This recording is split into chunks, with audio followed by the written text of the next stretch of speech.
It begins with breaking news flashing across television screens. Standoff at 2nd Thomas Shoal.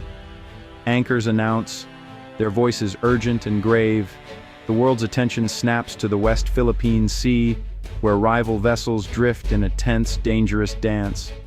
Filipino supply ships, flanked by the steadfast Philippine Coast Guard, face off against larger Chinese ships, white hulls gleaming, red flags snapping in the wind. As the headlines scroll, families in Manila hold their breath. The tension is more than national pride. It is about lives and sovereignty. Out at sea, every move is watched and recorded. The world waits for the next escalation.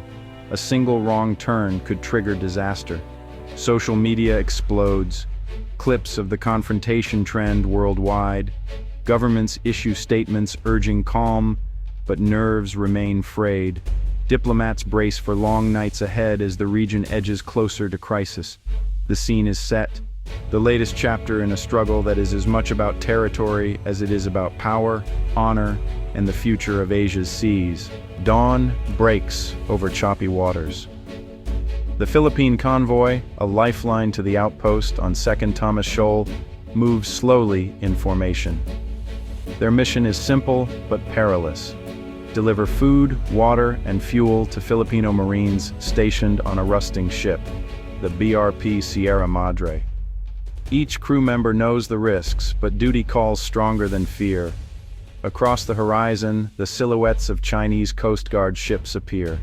They form a loose blockade, engines rumbling and searchlights sweeping the sea.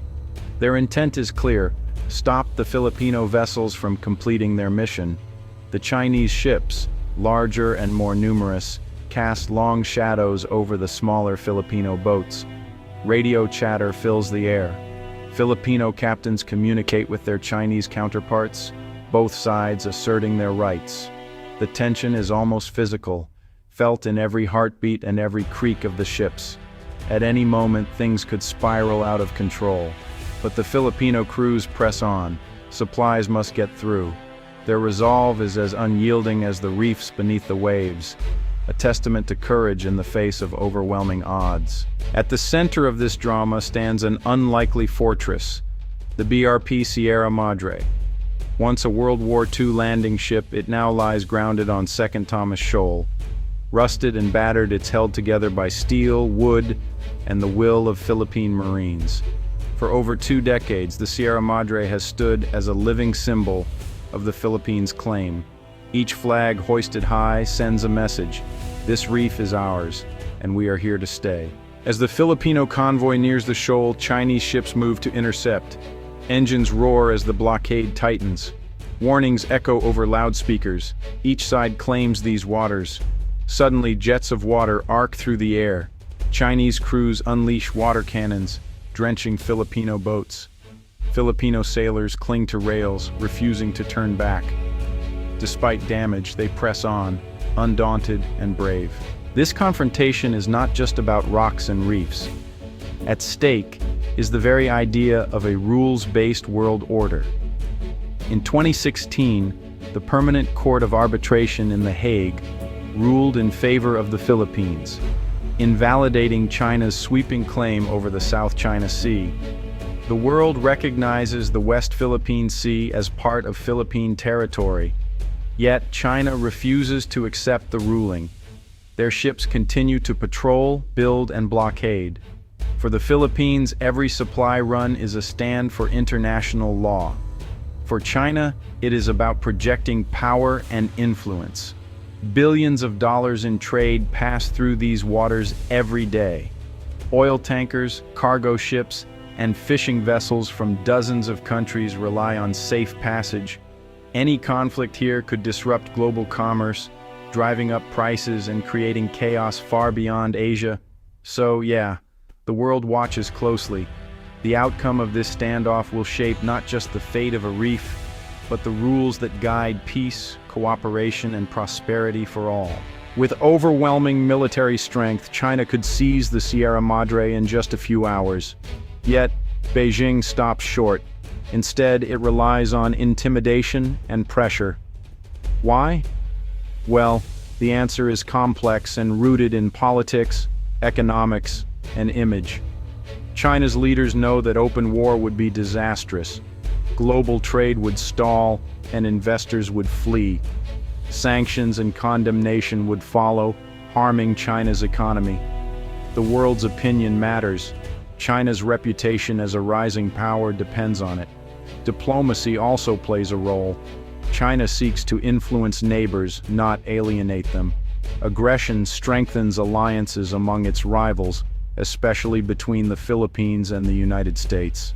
A violent act could trigger the U.S.-Philippines Defense Treaty, something China definitely wishes to avoid. So, Beijing walks a tightrope.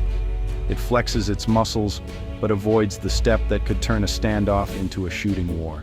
The game is one of nerves, patience, and calculated restraint.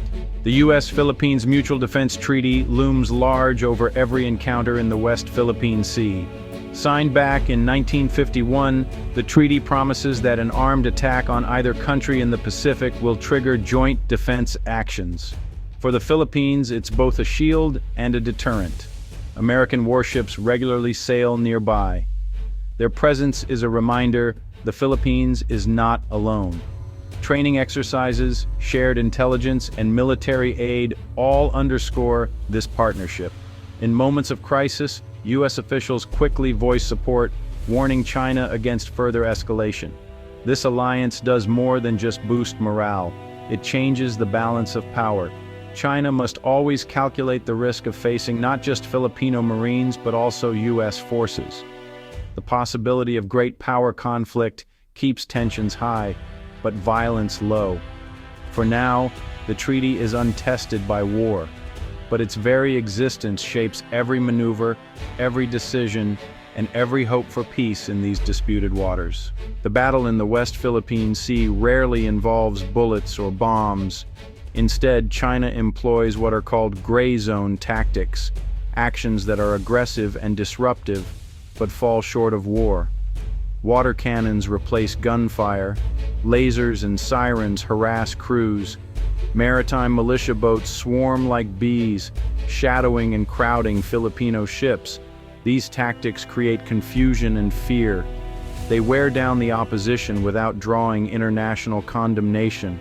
Filipino sailors are constantly tested both physically and mentally. The stress is relentless, like a storm that never ends. Psychological warfare is really key here.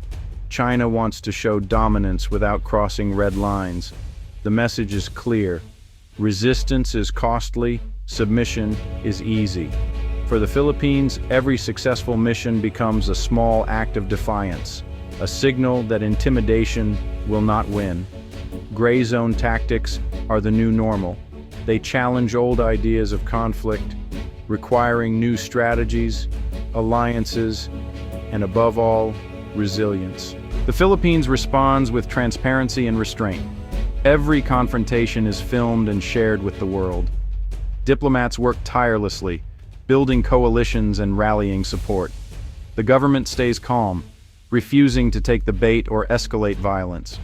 This approach wins allies.